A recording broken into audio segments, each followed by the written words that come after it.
नमस्ते, मेरा नाम रितु है। आज मैं भिंडी की बहुत ही टेस्टी सब्ज़ी भिंडी दो प्याज़ा ढाबा स्टाइल में बना रही हूँ। एकदम सिंपल और इजी रेसिपी है, तो चलिए कुकिंग शुरू करें। पर उससे पहले इस चैनल को सब्सक्राइब भी कर लीजिए और बेल आइकन भी दबा दीजिए। मैंने यहाँ 250 ग्राम भिंडी ली है। इनका हेड और टेल इस तरह से काट के अलग कर दीजिए और उसके बाद इसको 3/4 ऑफ एन इंच, पौना इंच के पीसेस में काट लीजिए। आप थोड़े बड़े या छोटे पीसेस में भी अपनी इच्छा के अनुसार काट सकते हैं, पर मैं सजेस्ट करूंगी कि बहुत छोटे पीसेस में मत करिएगा, नहीं तो भिंडी अपना शेप होल्ड नहीं कर पाएगी। तो ये हमारी 250 ग्राम भिंडी कट गई है। अब चलिए प्याज काट लेते हैं। 2 मीडियम साइज़ के प्याज यूज़ करेंगे और दोनों को बिल्कुल अलग तरह से काटा जाएगा।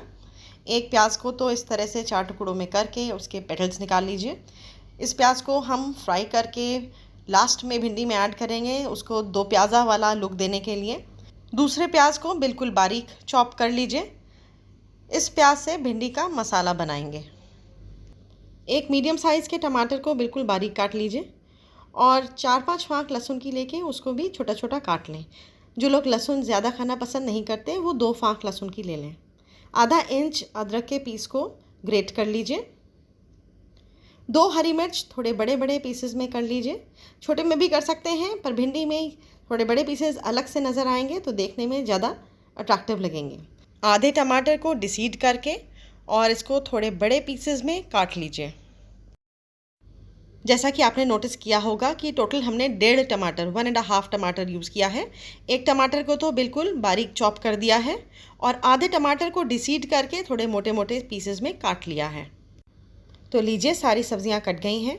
अब एक कढ़ाई को मीडियम फ्लेम पर गैस पे रखें और उसमें थोड़ा ऑयल डालें। जब ऑयल हल्का सा गर्म हो जाए तो अनियन पेटल्स जो हमने निकाले थे उनको फ्राई होने के लिए ऑयल में डाल दें। लो टू मीडियम फ्लेम पे 1 मिनट के लिए अनियन पेटल्स को फ्राई करके बाहर निकाल लेंगे।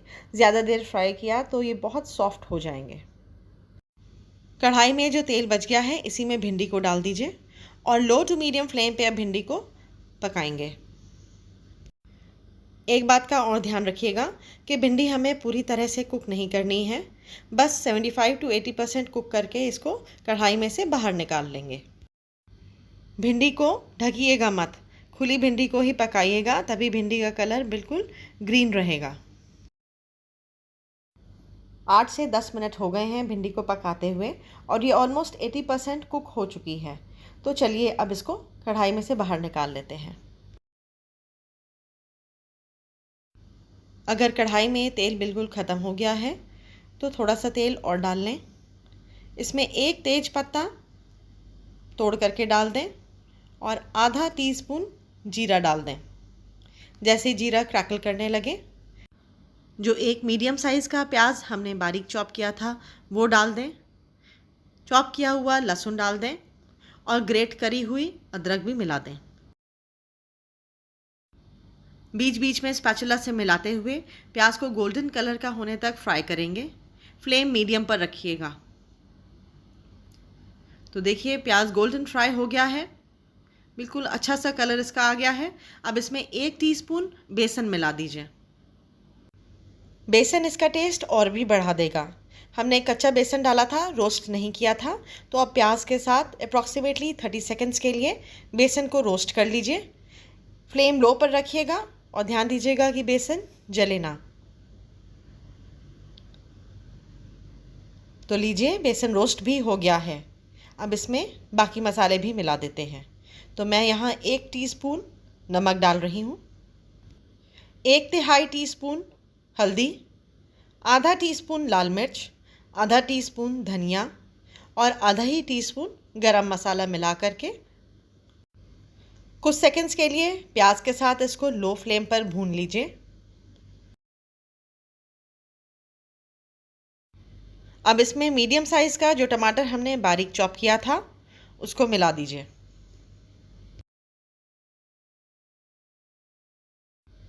सब कुछ अच्छे से मिक्स कर लीजिए। फिर कढ़ाई की लिड लगा दीजिए और लो फ्लेम पर तब तक पकाइए जब तक टमाटर एकदम सॉफ्ट और मशी ना हो जाए। किसी भी स्टेज पे अगर आपको ऐसा लगे कि मसाला एकदम सूख रहा है तो 1 या 2 स्पून उसमें पानी मिला दीजिएगा।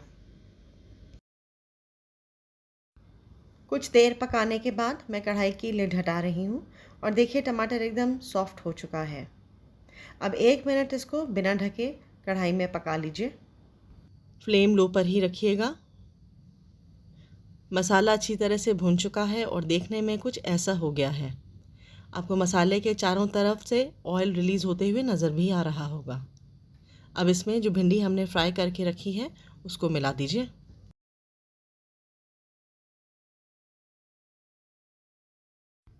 भिंडी और मसाले को अच्छी तरह से मिक्स कर लीजिए।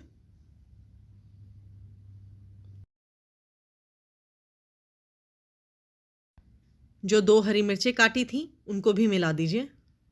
फिर से एक बार मिक्स करिए और फिर कढ़ाई को ढक दीजिए और ढक करके तब तक पकाइए जब तक भिंडी 100% कुक ना हो जाए। जब तक भिंडी पक रही है मैं आपको बता दूं कि भिंडी की एक बहुत ही टेस्टी और इजी सब्ज़ी भिंडी पेपर फ्राई जो कि सिर्फ 2 इंग्रेडिएंट्स से बनती है, उसकी रेसिपी भी मैंने अपलोड कर दी है और उसका लिंक मैं डिस्क्रिप्शन बॉक्स में शेयर कर दे रही हूँ। आप उसको भी ज़रूर ट्राई करें। 3-4 मिनट के बाद मैं कढ़ाई की लिड हटा करके चेक कर रही हूँ और भिंडी अच्छी तरह से कुक हो चुकी है। अब जो आधा टमाटर डिसीड करके बड़े पीसेस में काटा था उसको भी भिंडी में मिला दीजिए। इस टमाटर को हमें ज़्यादा पकाना नहीं है, बस 1 से 2 मिनट भिंडी के साथ इसको कुक कर लेंगे ताकि इसका रॉ टेस्ट चला जाए। अब कढ़ाई को ढकिएगा मत। अब इसमें आधा टीस्पून भुना जीरा और अनियन पेटल्स जो हमने शैलो फ्राई करे थे उनको मिला दीजिए। अनियन पेटल्स पहले से ही कुक्ड हैं तो अगर अब हम उसको और पकाएंगे तो वो सॉफ्ट हो जाएंगे और उनका क्रंच ख़त्म हो जाएगा। तो इसलिए बस सब कुछ एक बार मिक्स करिए और गैस ऑफ कर दीजिए। तो लीजिए ढाबा स्टाइल में भिंडी दो प्याज़ा तैयार हो गई है।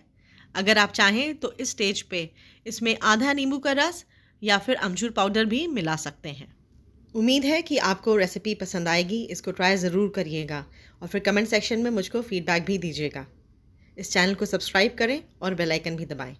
Thank you very much.